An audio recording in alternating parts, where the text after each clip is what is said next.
নাম নয়, একটা আসবাবপত্রের নাম নয়। গুরু হচ্ছে চলমান একটা গবেষণাগার। এই গবেষণাগারে যেজন আশ্রয় নেয় তার আর জন্মজরা বেঁধিতে আসতে হয় না। এটা হচ্ছে গুরু তত্ত্ব। সেই গুরুকে যদি আমরা কৃপা করে না জানতে পারি তাহলে আমাদের ভাগ্যটা পুড়ে গেছে। মনে রাখবেন, গুরুদেব এত শক্তিশালী। আপনার ওই দীক্ষার গুরুই হতে হবে এমন কোনো কথা নাই। এই গুরু বাড়িতে এসেছে, এইটাকে যদি আপনি মনে করেন এটা একটা গুরু বাড়ি, এটা আমার গুরু বাড়ি। ইংলিশ কবিও বুঝলেন, ওয়াটার হ্যাজ নো কালার, জলের কোনো রং হয় না। আর আমি দুর্লভ জন্ম পেয়ে বাঙালির ঘরে জন্ম নিয়ে, মহাপ্রভু বাংলা ভাষায় কথা বলেছেন, সেই ঘরে জন্ম নিয়ে আমার এই দুর্দশা হলো। শ্রীরাম বৃন্দাবন মাঝি শ্রীমতী রায় কিশোরী এই কুসংস্কারের বর্ণনা দিচ্ছেন। বৃন্দাবনের মধ্যে একটি মন্দির, সেই মন্দিরের মাঝে রাধারানী শিক্ষা দিতে বসেছে আমাদের জন্য। রাধারানী ওই মন্দিরের মধ্যে যায়, মাঝে মধ্যে গিয়ে গিয়ে দেখে কিছু কিছু ব্রাহ্মণরা পৈতাটা বের করে এইখানে কুসংস্কার চর্চা করছে। কুসংস্কার চর্চা কেমন? এইটা ধরো না, ওইটা শুয়ো না, অমুকের কাছে যেও না, অমুকের কাছে গেলে অন্যায় হবে। আমি একটা জিনিস বুঝি না আসলে আমাদের ধর্মের, সেই জিনিসটা হচ্ছে ধরে নিলাম আমাকে আপনারা ভাবছেন উনি একজন ভক্ত, ভাবছেন উনি একজন পাঠক। আমি এরকম কেউ নয়, উদাহরণ দেওয়ার জন্য বলছি। ভাবছেন আমি একজন সাধু। আমি যদি সাধু হই, আমি যদি পাঠক হই, আমি যদি ভক্ত হই, আমি আপনার সাথে আলিঙ্গন করলে আমার ক্ষতিটা কোথায়? বরঞ্চ আপনার উপকার হলো, আমার তো ক্ষতি হচ্ছে না। আপনি প্রথম যদি একটি মোমবাতি জ্বালিয়ে রাখেন, ওই মোমবাতিটা থেকে যদি 1 লক্ষ মোমবাতি জ্বালান, প্রথম মোমবাতির আলো কখনো কমবে না, বরঞ্চ 1 লক্ষ মোমবাতি জ্বলে পৃথিবীকে আলোকিত করে দিবে। তদ্রূপ যদি একজন সাধু হয়, ওই সাধুর দেহটা যদি ভক্তদের মাঝে মিলিয়ে দেয়, তাহলে আপনাদের আমাদের যত পাপ থাকবে পাপগুলো মোচন হয়ে ঘরে ঘরেই তো মহাপ্রভুর ভক্ত তৈরি হয়ে যাবে। এটা হচ্ছে শাস্ত্রীয় সিদ্ধান্ত। আজকে একজন সাক্ষীধার পেলাম বলে, মালা জপ করলাম বলে এবার আর সমাজের কারোর সাথে আমি চলতে চাই না। আজকে আমাদের মাঝে এই যে একজন ভক্ত বসা দেখেন, উনি তো আপনার আমার মতো ছেলে ছিল। উনি তো কোনো গৃহে, উনি তো কোনো মায়ের নারী সেরা ধন।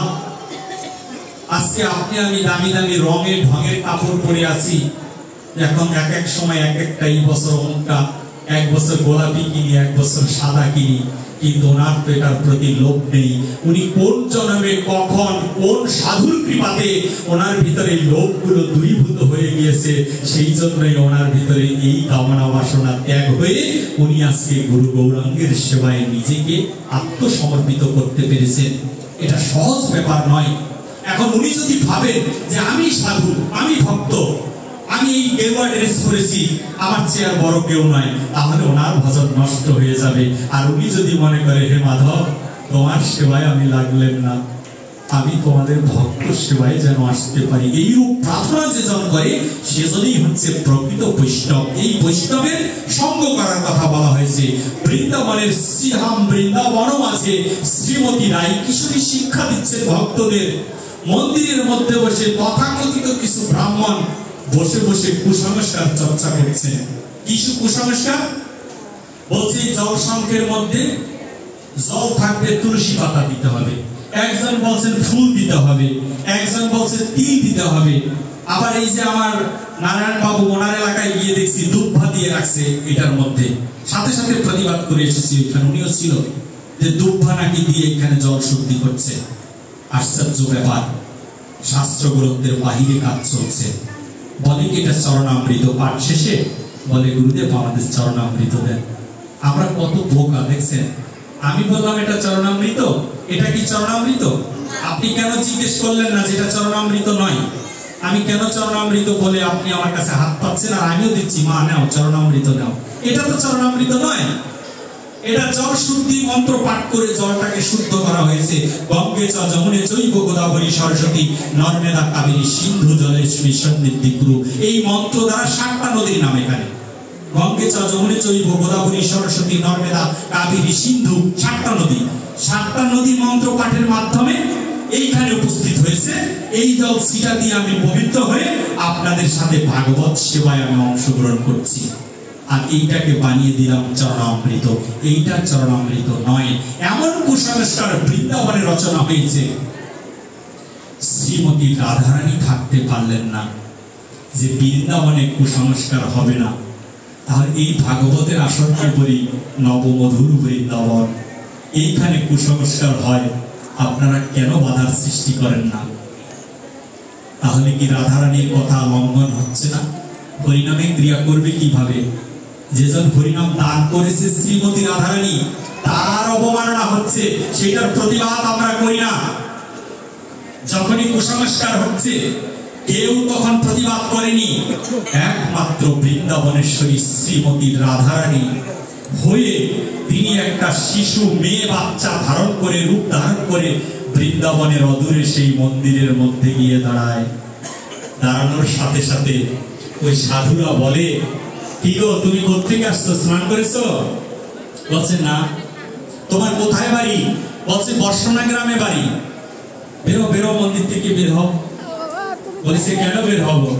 রাধারানী শিক্ষা দিচ্ছেন। বলছে কেন বের হব? আমি কেন এসেছি জানেন? বলছে কেন এসেছে? বলছে আমি এসেছি আপনার মন্দিরের যে পুরোহিত, সেই পুরোহিত সকালে বাজারে গিয়েছিল। বাজারে গিয়ে এই ফুল কিনে আনছে বাজার থেকে। বাজারে ফুল বিক্রি হয় না? নারায়ণগঞ্জের বিশাল একটি বাজার আছে ফুলের, অন্তত 2-1 লক্ষ টাকা বিক্রি হয় প্রতিদিন। তার ফুলের বাজার থেকে ফুল কিনে এনেছে। রাধারানী স্বয়ং জিজ্ঞেস করছেন সাধুদের, কোন সাধুদের সাথে শ্রীমতী সঙ্গ করত? যদি ভাবতো এরা অপবিত্র, তাহলে রাধারানী ওখানে যেতেন না। সংস্কার করার নামেই হচ্ছে রাধা তত্ত্ব।